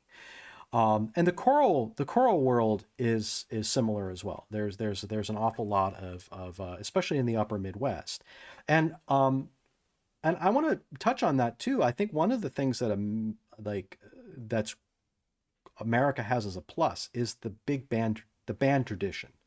It goes all the way back to the marching band days of the 19th century. Every town had bands, wind bands, Hmm. marching bands, brass bands, right? The brass band tradition that ultimately eventually evolved into Dixieland, in as an offshoot from the brass bands. So we as a nation really do have this great tradition of band music and the band world, and often, to your point, Tim, about the high school players, often the best ensembles isn't the high school orchestra, it's the high school band or the high school wind ensemble. Oh, quite often. The percussionists are usually very good at high school level, and the wind players are usually very good. I mean, and they're getting better. I mean, Hmm. I've heard some. I've visited my high school alma mater. My former band teacher retired a few years ago, and I went and I visited him a few times. I'd call on him occasionally, and I'd sometimes sit in rehearsals, and I'd be blown away. I mean, we comparatively in the '80s, when I was a student, we sucked compared to some of these ensembles that were just killing it. So it's really quite exciting. Well, you know what's driving that is the repertoire. You Yeah, I know, think it's the, kind of right. The repertoire is sort of you bet. pushing the. You bet. I mean, Yeah. I came through in the '70s, and I can remember the stuff that we did, and the level of quality and engagement and so on has just blossomed. Yeah. I mean, we have major composers who are writing music that, well, it's sort of like Hindemith writing music for amateurs and so on. You know, the really talented composers are spending time writing music that can be attained by people who are not professionals. Right. And Right. it's a wonderful situation. I've had the great fortune to go to Japan during the last couple of years to guest conduct at the Senzoku Gakuen College of Music, and I do their what they call their freshman wind ensemble.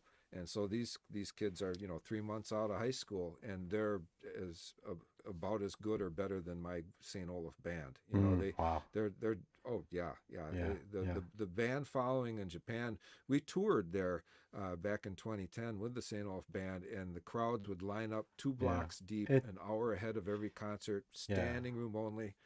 It's kind of amazing. And I've heard that also about in the Japanese music scene. Not only the love for the traditional classical repertoire, but also the great love for jazz. I mean, you could. I mean, jazz follow. If you want to make money, you could still make money as a jazz player in Japan, or at least before COVID hit. And wind, like you said, the wind band, the wind ensemble world, and baseball too, right? Let's not forget that. I'm going to switch view.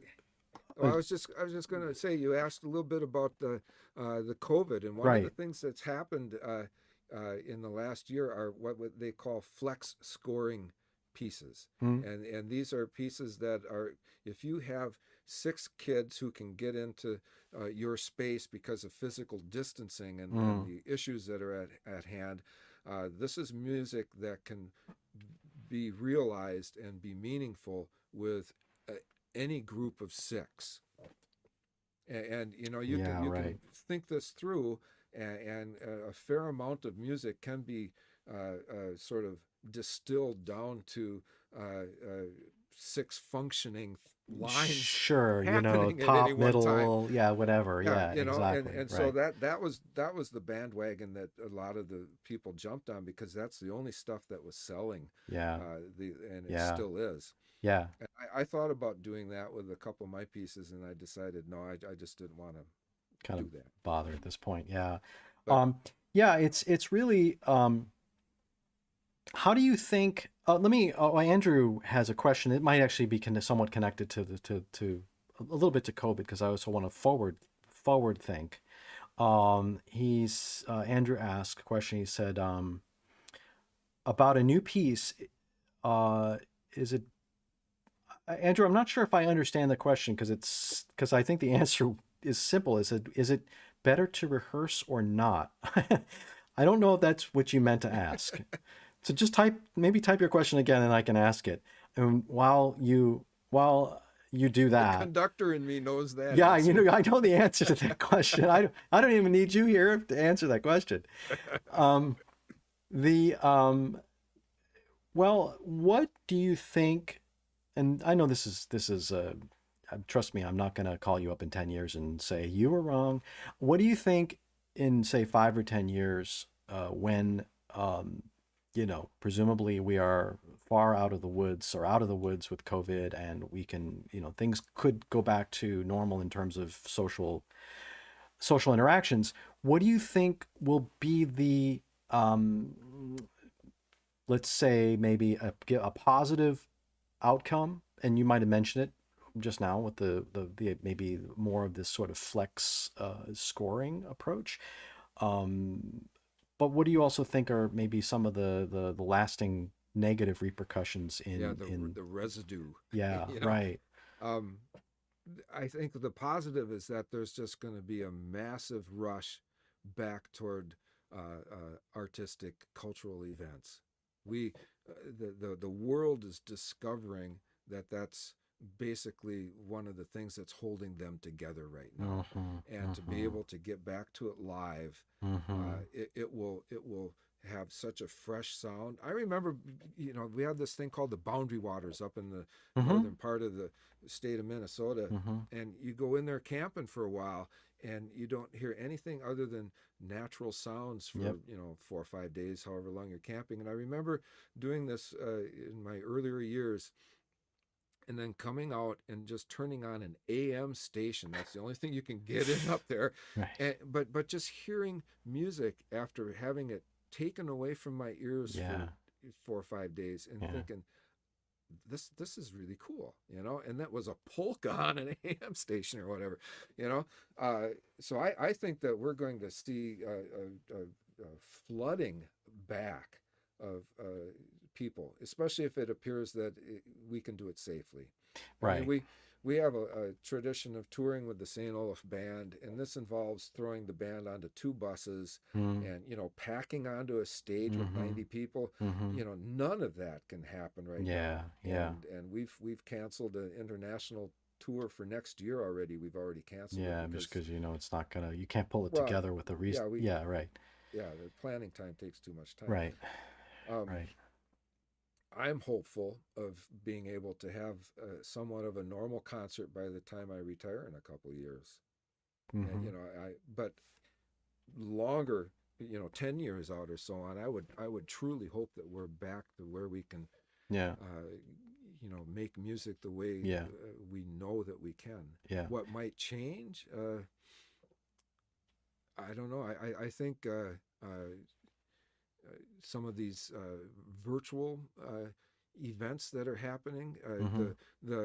We've done a few with my adult band, for example, where everybody records their own part and then you magically edit them all You together. splice it all together, right? I think that there's a future for that. Mm-hmm. In that that's driving the smart people who do Yeah. all the technical work on this to eliminate the latency times Mhm. and so on, so that Mm-hmm. you and I could make music together right now. I mean, Right. right now, I move my hand here and I watch my hand move on your screen 3 seconds later. Right. It's polling and the internet, blah blah blah. Yeah. Yeah, Yeah. you Exactly. know, Right. I mean, all of that Right. Just is remember to anticipate your downbeat. well, that's it. You know? And supposedly they're going to get that figured out. Right. I mean, Maybe they're by the really next pandemic. Yep, they're feeling really good Yeah. about that, and Yeah. that will really change. You know, we'll be able to get musicians together from around the world Right. who can make music in the moment, Right. and put that together as a viable performance product. I think that's fascinating to Yeah. think about. Yeah. You know, I hope you're right, first of all, on the beginning of side of what you said, which is getting back to, you know, there's obviously a hunger for social interaction beyond, you know, the confines of your quarantine family, whatever that may be. And I miss taking students to concerts. One of the things that I used to love to do up until basically last fall, or last spring really, is I would take a group of students to Symphony Hall to go see BSO concerts or jazz clubs. I really miss going and hearing, you know, live jazz in the clubs and you know, having the drink and having the whole thing. And I miss traveling. I mean, I had to cancel, as you know, you'll be coming to Italy with us in a couple of years. But you know, I've had to postpone and cancel that, and making music in Europe and seeing my friends. And so, like, you know, I am one of, you know, billions of people in the same boat. So yeah, and I wonder, you know, I think the band world is going to be fine in terms of logistics and in terms perhaps of economics, in the sense that they don't often run the same way that, say, a symphony orchestra runs. I'm more concerned about the fate of the orchestra, for a lot of reasons. And the orchestra needed, I think, some kick in the keister, in terms of maybe some of their programming and whatnot. But that being said, I like with some schools too, there'll be casualties. There already have been, and there will be, the repercussions will be more. So it's that's concerning, but what can we do? There really isn't much we can do. We need you know? to present a product that drives people and their wallets and purses back toward us. Yeah, and that's the other thing, philanthropy, and also, the state of what potential increasing government subsidy for the arts and this sort of thing, which is all, that's a much bigger subject than where we have time to sort of open up. And now it's coming up on the 9:30 hour, and I usually like to try to, not keep my guests too long over 9:30 my time, 8:30 your time. Andrew's question, just to get back, he clarified, and I know now what he means. His question is it better to rehearse or not? Because sometimes his band, and he has a killer CD. He does these great arrangements. He's got a band, not like this, but kind of a various wind players and rhythm section, Sure. with some improvisation, but a lot of stuff written out. He says sometimes my band sounds better when we don't rehearse. And I think I know the answer to your question. I think it's a genre maybe thing. But I think his the seriousness of what he's asking is like maybe the spontaneity aspect of things. I'm not sure how you might want to respond to that.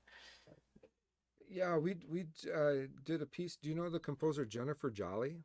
Oh yeah, Yeah, yep. I yeah. know Jen. She has a new piece out that's sort of a flex scoring piece, and 4 clarinet players could make it happen. I said, well, we're going to do it with 90 people in the St. Olaf band, and it was just 10 sections, each exploring a different pentatonic scale with a couple rhythmic devices. Very open, somewhat controlled aleatoric piece. Yeah. And I rarely rehearsed it. We ran it twice just to, okay, we got this thing road mapped, and then we recorded it for had no live concert. We had recording sessions this fall. And the spontaneity is exciting. That's you're getting on a sort of a different wave to ride as a surfer or something like that. It has a different kind of feel about it, with music that has a greater complexity about it, and you're trying to coordinate the efforts of a lot of people, or even a small consort of people, where timing is of the issue and balances and so on. You got to get that worked out. Yeah, and it's especially when you get to a larger sized group, where not everybody's feeling of where one is is always the same, right? Yeah. And not everybody comes in having knowing their parts too. That's there's another one of those variables. If anybody has any last comments or questions before we let Tim sail off into the night, please do. We'll take a few more minutes and wrap things up. Well, I'm going to ask what I usually ask some composers, which is, what are you working on now? What's the next project? I just got my advance check yesterday in the mail, so it's another reason it's a good day. I've got a piece coming up for Carthage College, and they have an anniversary of their band program coming up, and it's intriguing to me. Jim Ripley, he's the president of the World Association of Symphonic Bands and Wind Ensembles right now, and a good friend, and their band room is room 142, and he says, I'd like to call the piece 142.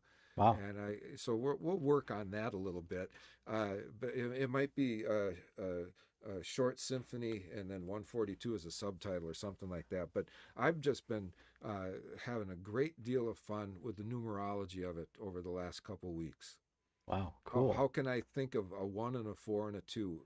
Right, all sorts of different combinations, ways. Right? And it's for me, it's a process of once again getting at the piano and freeing myself of the day's issues, so that I can just get lost in the moment. I record all my improvisations and do ear training on the stuff that maybe sticks. Yeah. I find that I get up earlier and earlier in the morning as the older I get. I remember my dad got up at 4:30. I could never understand why, and now I'm starting to understand why. And I'll come down into my pit of an office down here and listen to my improvisations with my eyes closed and just sort of fall asleep again. But that's just for me personally, that's great creative Yeah. juice time right there. Yeah. Yeah. It's the relationships between ideas are reaching out to one another, and it's visual and dreamlike, and Yeah. so it's fun to write music. Yeah. You know what? And well, you know, I completely I didn't forget it, but now it's 9:30. We can talk for a few more minutes while people maybe ask some things. But I forgot to ask about that connection of say doing something else Yeah. as a benefit of as a actually a healthy benefit for as a creator, right? Like you said, hobbies, right? Mhm. But also you also brought up like this sort of a little bit of sort of shop talk in the sense of like you know how you create, which I think is fascinating to talk to composers um, about their working process. You know, like Mhm. some composers spend a lot of time thinking about a piece of music before they even put a note down on a piece of, you know, Sure. whether it be improvising or whatever it might be, and other composers just sort of go right into it.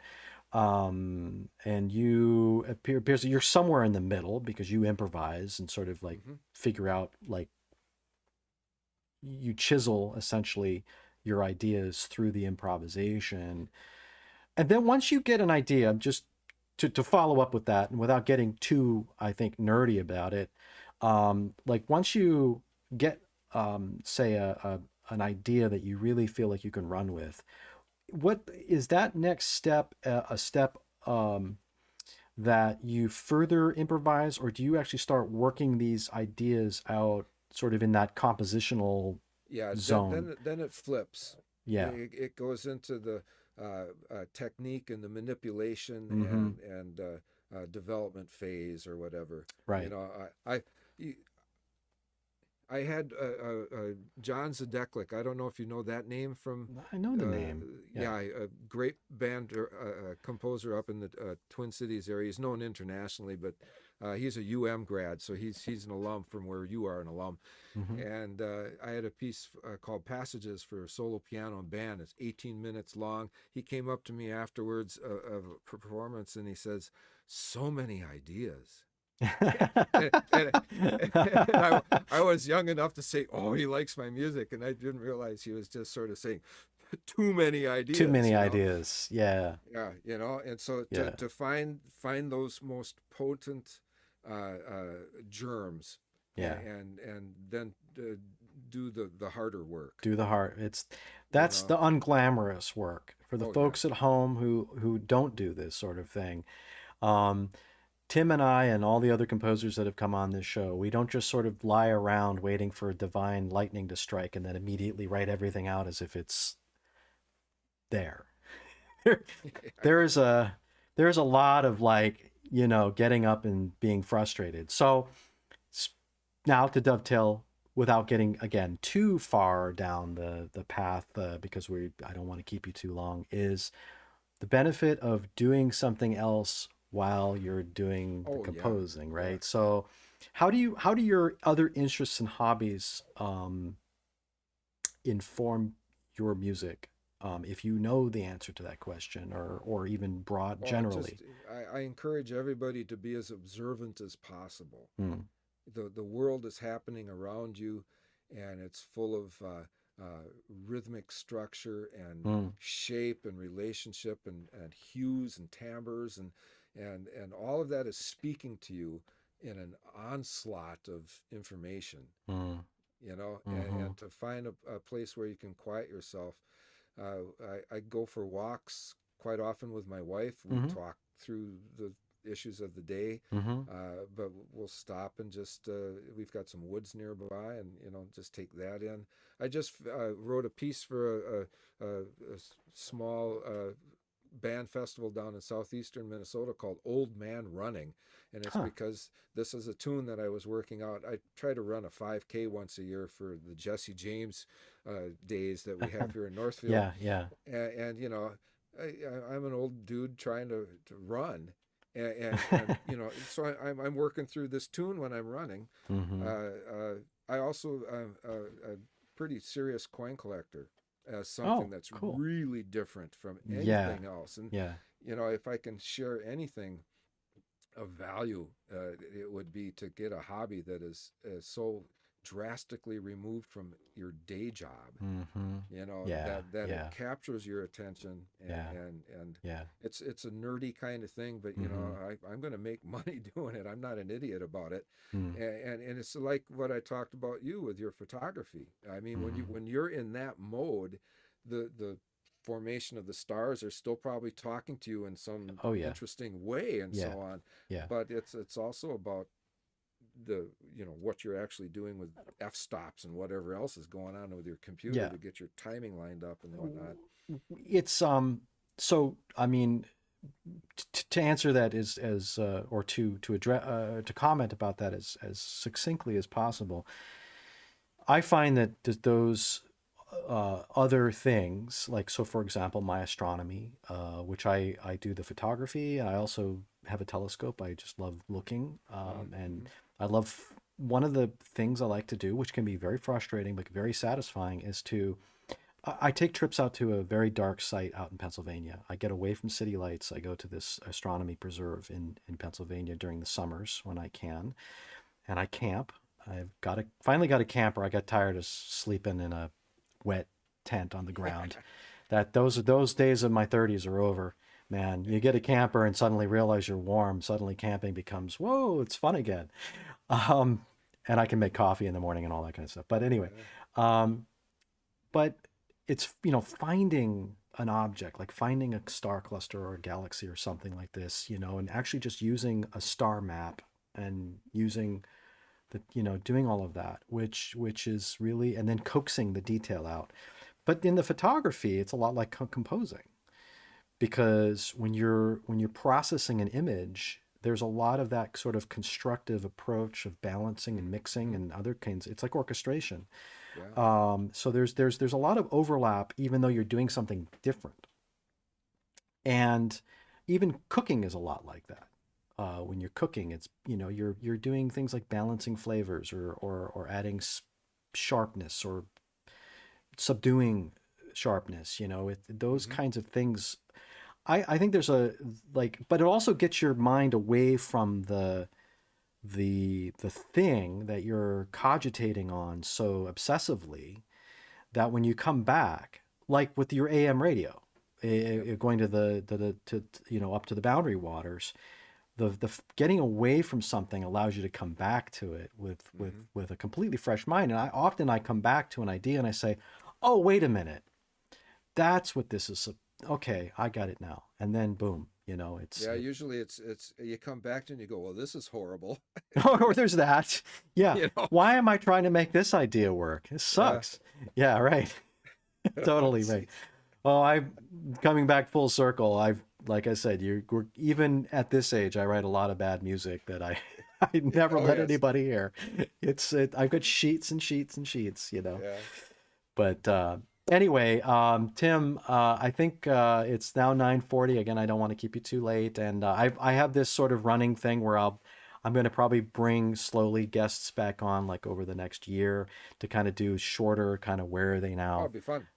segments. So we'll try to bring you back on, and also for those at home who are more interested in finding more of Tim's music, maybe listening to the rest of the symphony, checking out scores and that sort of stuff, I'm going to, again, get some links for you and populate them into the description section, so Thank you. you'll know where to find Tim. You'll also know where to contact him as well. Um, so with that, Tim, thank you so much, man, for taking some time out and talking with me. It's been a great pleasure to chat with you for a little bit and catch up, and sharing some of your music with the folks at home. Oh, thank you very much. It's great fun to see you again too. Yeah, man. And take care, and stay safe, Thank you. as we get through all of this kind of craziness. So, and with that, I will flip over to the next view. Here I am again. So I hope everybody had a good time as I caught up with Tim. Uh, it's a more hopeful time. I think it's not spring. We're only a few weeks into winter, but it kind of feels like there's some spring in the air, despite the fact that we still have a the next 6 weeks, I know up here in Boston, didn't get a chance to ask Tim about the weather in Minnesota right now, but although he did mention it was warm the other day, I know that Boston can turn around and give us a snowstorm even as late as March. So I'm not saying it's spring yet.